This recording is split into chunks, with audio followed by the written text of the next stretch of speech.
Hey, friends, welcome to Q on Q. We are glad you are with us this week. Well, as summer is starting to settle in here, I'm reminded how precious these slower, lighter days can be.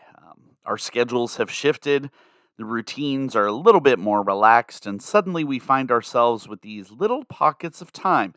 I can't complain about the unhurried mornings, the late night s'mores and conversations, and the sunsets that seem to linger just a little bit longer. It's a season inviting us to soak in the simple moments, and I'm loving every minute of being present and creating memories that often become the ones we hold on to the longest. So, as we dive into today's episode, I want to encourage you, wherever you are, whatever this summer looks like for you, to take time to truly be present. Be there, breathe it in, laugh a little louder, listen a little closer, and let these moments refuel you for what's ahead. If you've tuned in the last few episodes, we are in a series focused on board games. Our family loves to play them, but as I've said, these episodes aren't about our family playing games. It's about the lessons we can take away using the titles of some of the most famous board games as an inspiration. We started a few episodes back with Connect 4. Four important connections and disconnections we need to take in life. And last time we talked about Jenga, foundations, balance, and how small, unchecked shifts can lead to big consequences.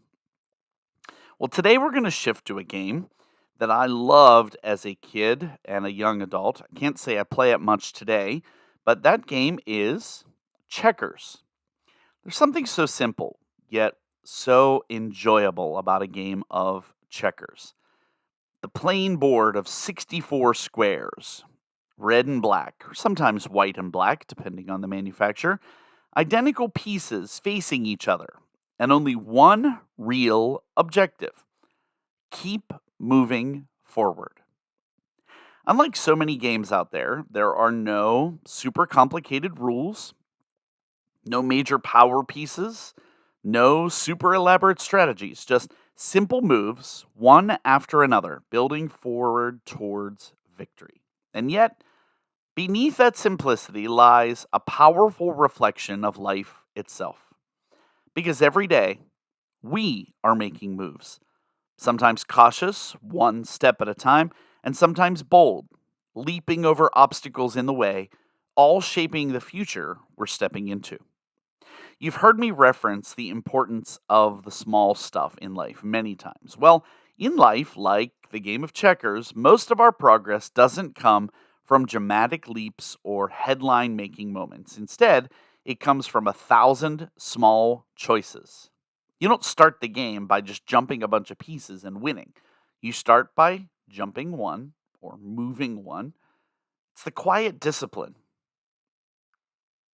Think about that in life. It's single small steps. Maybe you keep showing up to something. Maybe it's a gentle word you offer to somebody who needs it. Maybe it's a decision to stay faithful even when the results feel slow. Those small things, over time, they start to stack up. They create momentum when we may not even realize it until much later. But just like on the board in the game, there are moments when we're called to take risks, to leap forward, to overcome obstacles, and to trust that the risk is worth the reward.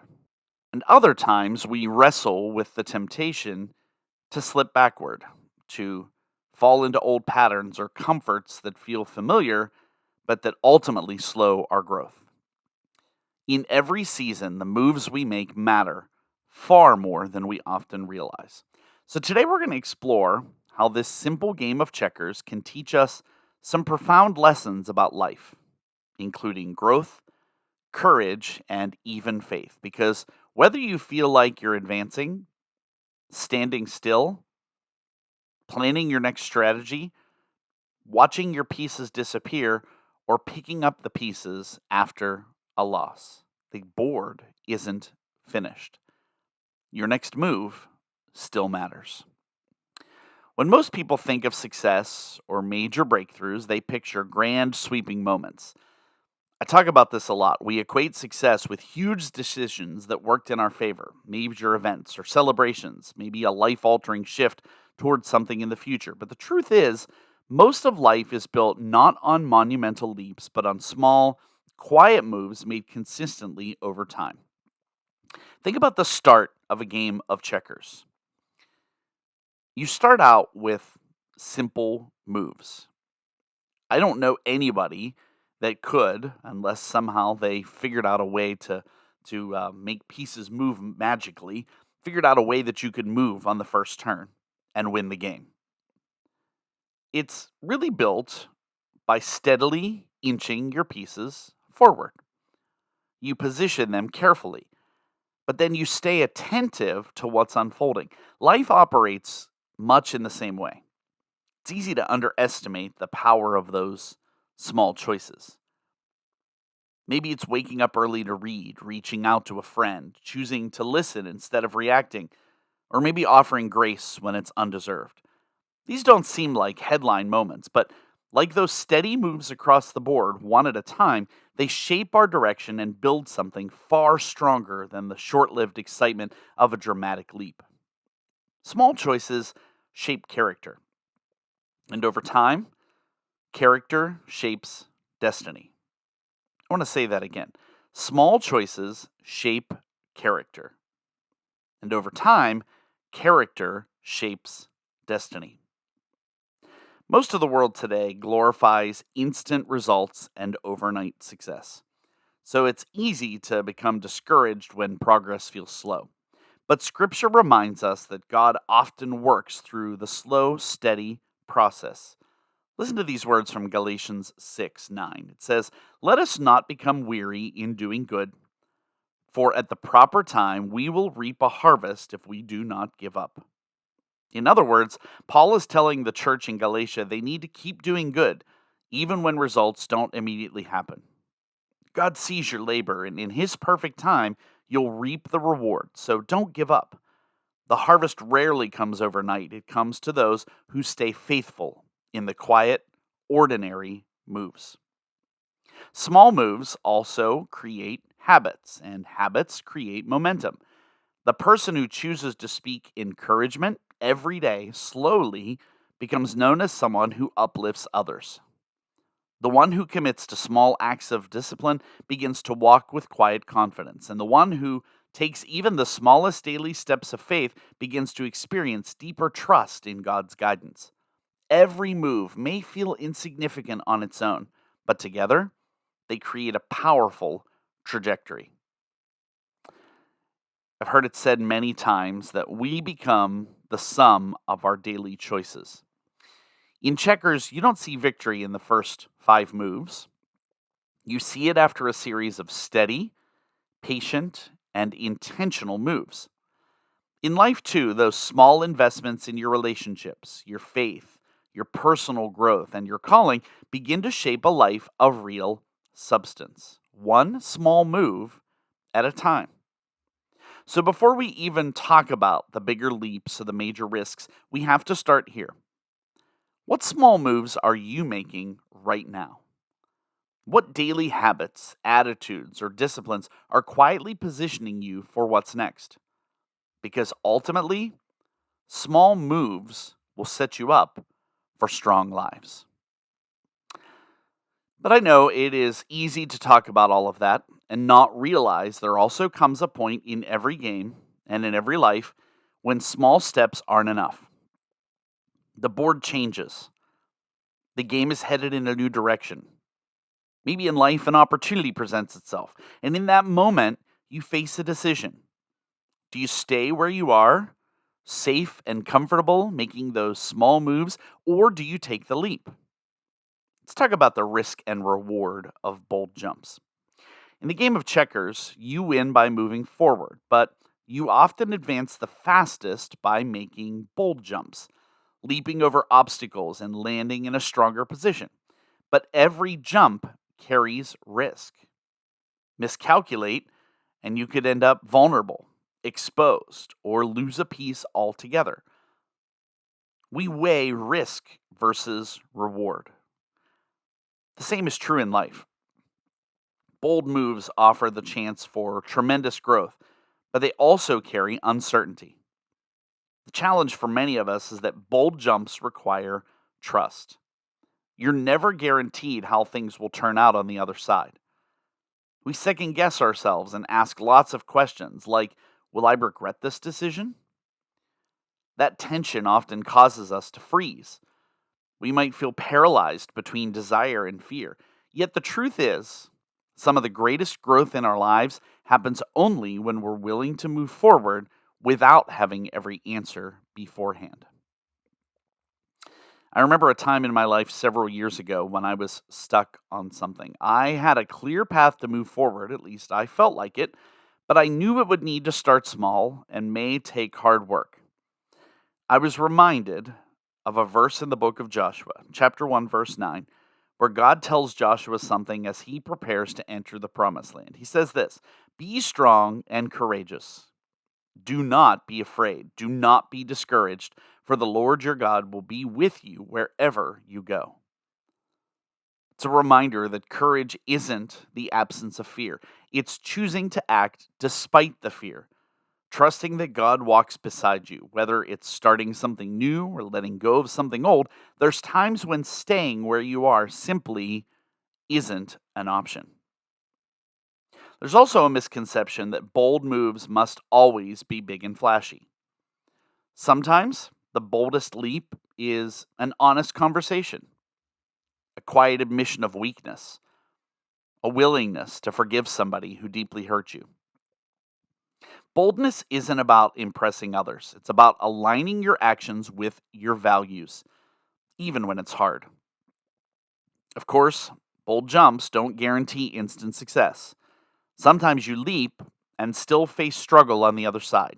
But even then, you've exercised the muscle of courage. You've built resilience. And most importantly, you've demonstrated that fear doesn't control you. You've stepped into the kind of person you're becoming, not just the outcome that you're chasing. So we've talked about small moves and bold leaps, but there's another type of move in the game that connects to slips in our lives, and it's one we don't always recognize right away. In checkers, moving backward might be legal in some particular moves, but in life, backward moves can quietly erode the progress we've made. I want to take a closer look at that. Backward moves often begin quietly and subtly. What does that look like? A small compromise here, an ignored conviction there, a return to an old habit just once. At first, it doesn't seem like much, but over time, these steps backward accumulate, and what once felt like progress can slowly start to unravel. The problem isn't always in one catastrophic fall, but rather the slow drift that takes us further from where we're meant to be. One of the dangers of backward moves is that they often feel familiar, even comfortable. Think about in the game. Once you've reached the end and you start moving backwards, you're going after the other person's checkers. But how many times do we just move backwards and go into a corner? Or how many times do we just keep moving back and forth between two spaces, unwilling to try to move forward? Sometimes we convince ourselves that old patterns or unhealthy choices are easier than staying the course. Backward moves can shrink our vision. We stop dreaming. We stop growing. We start settling. Instead of moving toward purpose, we get stuck managing regret. And while God offers grace for every misstep, He also invites us to recognize when we're drifting and to course correct before we become too deeply rooted in the patterns that no longer serve us.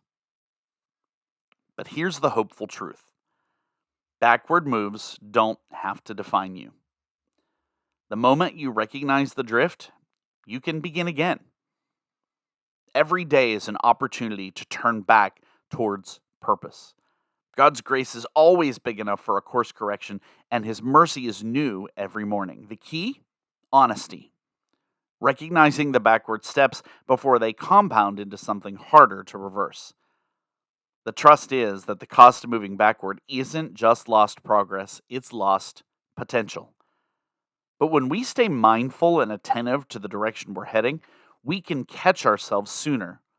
We can choose better, and we can continue moving toward the life we're called to live. So, how do you win? How do you know you've arrived at the point of victory? Well, I always like to believe that life is not about going from point A to point B. Life is a continuous journey. And we may see victories along the way, but unlike in the game of checkers, where completely removing your opponent from the equation means victory, um, you have to remember that victory only comes after you've stayed in the fight, learned from each move, and kept pressing forward. Get your pieces all the way across the board to that final row where they're crowned and empowered to move freely.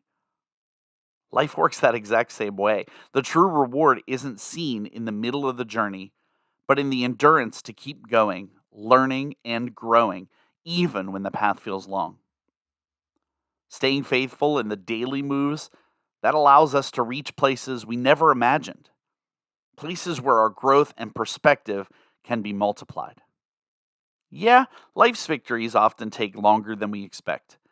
In a world obsessed with instant gratification, it's easy to feel like we're falling behind if things don't happen right away. Sometimes what feels like delay is actually preparation, shaping us to handle what's coming next. And every step, even the ones that feel slow, have a major role in the bigger picture.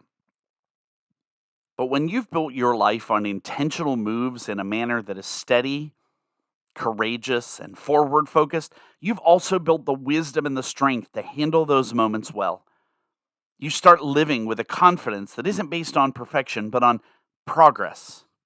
You know who has guided you, who has sustained you, and who continues to lead you forward. And the truth is, victory isn't just about arriving at a certain destination, it's about becoming the person you were created to be along the way.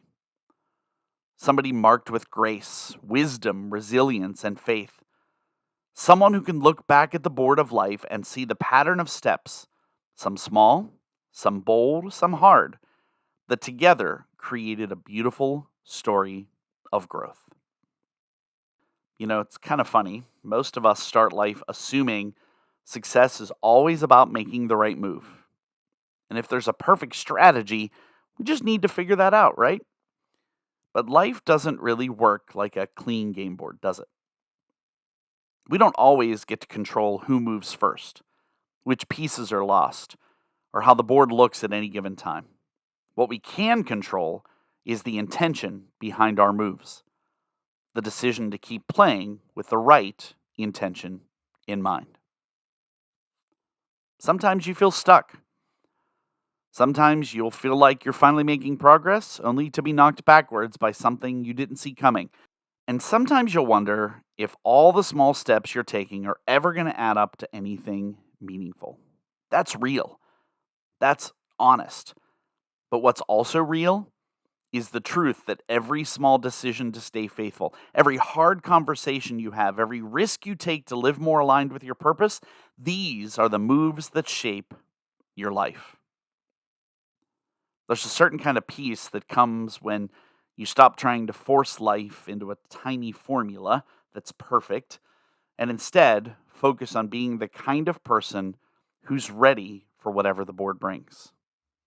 The person who has practiced resilience, who's learned when to move and when to wait, and who knows that ultimately they're not playing the game alone.